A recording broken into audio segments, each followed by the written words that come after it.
तो आज हम बात करेंगे नदियों के किनारे बसे प्रमुख शहर। यहाँ से एग्जाम में क्वेश्चन आते हैं कि कौन सी नदी पर कौन से शहर बसे हुए हैं। तो देखते हैं हम, जैसे गंगा नदी जो है इस पर कौन कौन से शहर बसे हुए हैं। तो जैसे कानपुर, इलाहाबाद। गंगा नदी के किनारे पर कौन कौन? इलाहाबाद, हरिद्वार,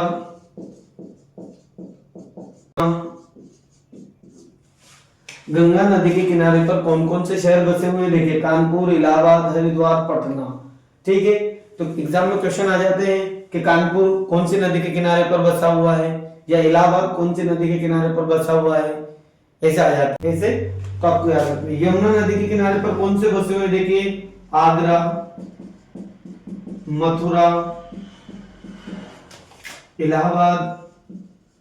इलाहाबाद यानी कि ये प्रयाग है, प्रयाग बोलते हैं इसे। और यहीं पर ये तीन नदियां मिलती हैं इलाहाबाद में, गंगा, यमुना और सरस्वती नदी। तीनों नदियों का संगम है, इसे ही प्रयागराज बोला जाता है।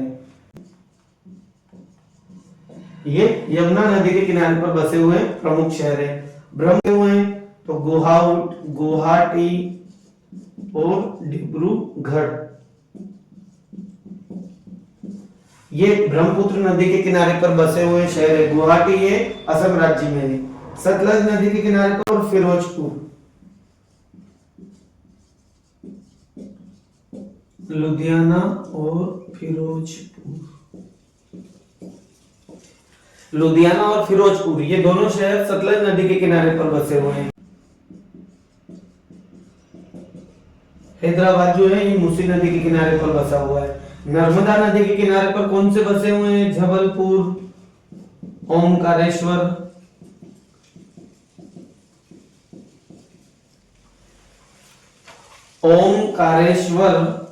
ये जबलपुर दोनों शहर नर्मदा नदी के किनारे पर है। बेतवा नदी के किनारे पर कौन से शहर? बेतवा नदी के किनारे पर ओरछा शहर है। ओरछा, ये क्वेश्चन आता है एग्जाम में। ओरछा शहर किस नदी के किनारे पर है? तो ये बेतवा नदी के किनारे पर है ओरछा टीकमगढ़ जिले में आता है। गोदावरी नदी के नासिक जो शहर है ये गोदावरी नदी के किनारे पर है। और साबरमती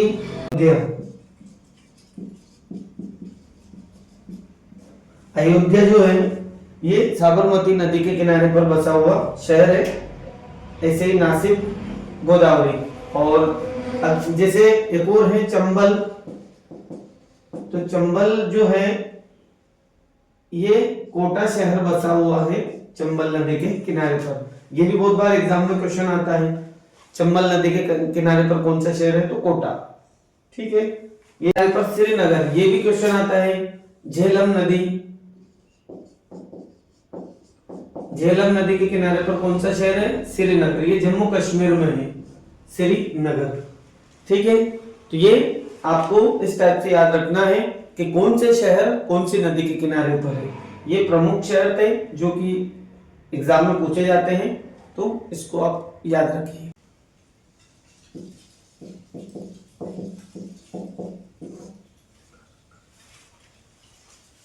देखिए कर्क रेखा से क्वेश्चन आते हैं कि कर्क रेखा भारत के कितने राज्यों से निकलती है।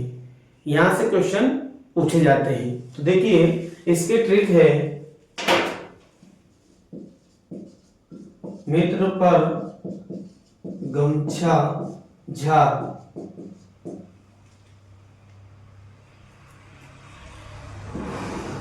देखिए भारत के 8 राज्यों से कर्क रेखा गुजरती है। भारत के 8 राज्यों से कर्क रेखा गुजरती है, ये आपको याद रखना है। और इसकी ट्रिक है मित्र पर गमछा झार। में से आपका मिजोरम, ता से त्रिपुरा, पा से पश्चिम बंगाल, रा से राजस्थान, गा से गुजरात, मा से मध्य प्रदेश, शा से छत्तीसगढ़, और झा से झारखंड। देखिए फिर से आपको एक बार, अब आइए वो 8 राज्य कौन से हैं उनको अपन देखते हैं। ठीक है, इसकी ट्रिक है, इस ट्रिक के माध्यम से आप इसको याद रखें, मित्र पर गमछा झार, ये ट्रिक है। ठीक है, मी से क्या हो गया मिजोरम, ता से त्रिपुरा, पा से पश्चिम बंगाल, रा से राजस्थान, गा से गुजरात, मा से मध्य प्रदेश, छा से छत्तीसगढ़, झार से झारखंड। ये 8 राज्य हो गए हैं। ठीक है, ये आपको याद रखना है, ये भी एग्जाम में क्वेश्चन आते हैं। धन्यवाद।